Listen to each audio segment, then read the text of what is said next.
Kinikilala po nating lahat na nagkakatipon ngayon na sa pagkakaisa, kapayapaan at pagkakasundo lamang natin makakamit ang hinahangad na pagunlad at pagsulong ng ating bansa.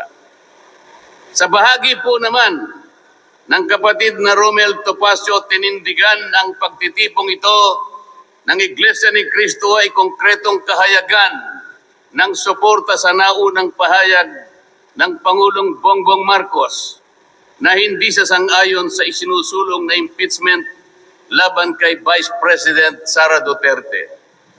Kinatigan din po ng Iglesia ni Cristo ang posisyon ng Pangulo na ang impeachment ay hindi makapagdudulot ng kabutihan sa buhay ng kahit isang Pilipino.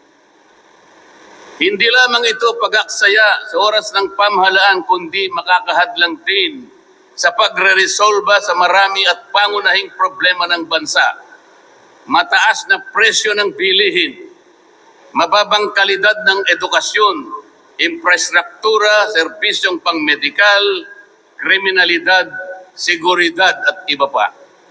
Higit sa lahat, ang pagsusulong ng impeachment ay mauwi lamang sa pagtatalo-talo at papagkakampi-kampi, hindi lamang ng mga mamamayan, kundi pati na rin ng mga opisyalis ng gobyerno.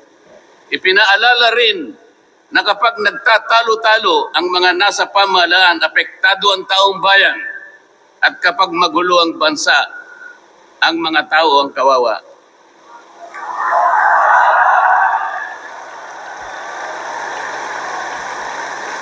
Lagyan po natin ng konteksto ang dalawang pagpapahayag na nauna upang lalong mabigyan ng diin ang kahalagahan ng pagkakaisa, pagkakasundo at kapayapaan sa ikalulutas ng panganib na dulot ng kahirapan dahil sa lumulubhang katiwalian, korupsyon, kalamidad at lalo lamang napabibigat ang buhay at pamumuhay ng ating mamamayan. Sa isang ulat balita ng periodikong Philippine Star, 4 na araw nang nakararaan ay ganito ang sinasabi. Based on a recent SWS survey, an estimated 17.4 million Filipino families considered themselves poor in the last quarter of 2024. This number represents 63% of the surveyed respondents, the highest self-rated poverty in 21 years. Across the country, Mindanao had the highest self-rated poverty at 76%, followed by Visayas at 74% and Luzon at 55%. Mga kababayan, sa tayang 5 ang miyembro ng bawat pamilyang Pilipino, nangangahulugan na aabot sa 87 milyong Pilipino sa ngayon ang nagsasabing sila ay mahirap. Katumbas ito ng 75% ng ating populasyon ngayon na tinatayang 116 million o mahigit pa.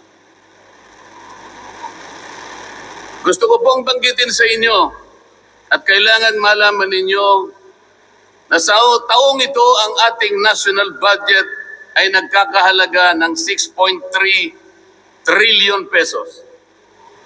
Ito po ang ating national spending. Ang ibig sabihin, ito pong halagang ito ang gagamitin dapat ng pamahalaan upang tugunin ang lahat ng pangangailangan, pangkabuhayan, panglipunan, pangkalusugan, pangedukasyon, pangseguridad, lahat ng kakailanganin alang-alang sa kapakanan ng bawat isang Pilipino. 6.3 trillion pesos. Ngunit,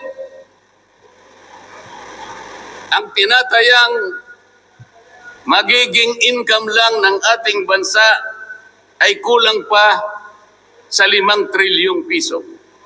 Ang ibig pong sabihin, meron tayong deficit. Meron tayong kakulangan na 1.5 trillion pesos. Ito po ang ating ipangungutang sa taong ito. 1.5 trillion pesos. Ibig sabihin po, bawat araw tayo'y gagasta ng 17.6 billion pesos. Yun po yung ating gasta. Araw-araw. Ngunit ang ating kinikita ng bansa ay 13.4 billion pesos lamang. Sa makatwid, ang uutangin natin araw-araw ay 4.2 billion pesos. Katumbas ng 175 million pesos bawat oras. Napakabigat po na hinaharap na hamon at problema ng ating bansa. Hindi po biro-biro ito. Ito po ay pananagutan po ng ating mga opisyalis. Hindi po pwedeng talikuran ito. Ganito na po kalala ang problemang pang-ekonomiya ng ating bansa. Ngunit, hindi po yata ganito ang naging direksyon. Sapagkat sa halip na po, unahin ang mga binanggit nating malalaking problema na kinakaharap ng ating bansa. Ang inuna po ay mga bagay na mauuwi lamang sa pagkakampi-kampi at pagkakabahagi ng ating bansa. Bakit po? Nagtatag po ng Quadcom. Ang buong akala ko po sa pagtatatag ng Quadcom, ito po ay 4 na komite sa House of Representatives. Kinonsolidate, ginawang isang makapangyarihang komite na ang buong akala ko, ito ang gagamitin para tutukan ang namumuong problemang lumulubha pa na hinaharap ng ating bansa. Napakataas po ng bilihin, lalo na po yung pagkain ngayon. Nagtanong-tanong po ako, ang isang pirasong kamatis last week is 20 pesos. Tama po ba yun? Ngayon po, may nagsabi sa akin 30 pesos isang kamatis. Ang isang kilong kamatis, 400 pesos. Tama po ba yun? Ang isang piraso ng siling pangsigang ay 10 piso. Yun po yung sinabi sa akin. Tama po yun?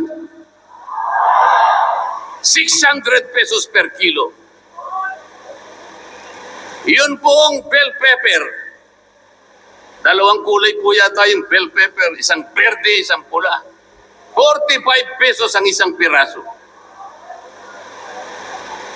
1,000 pesos ang isang kilo.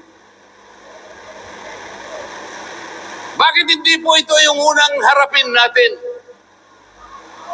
Napakalala po ng presyo ng kuryente sa ating bansa.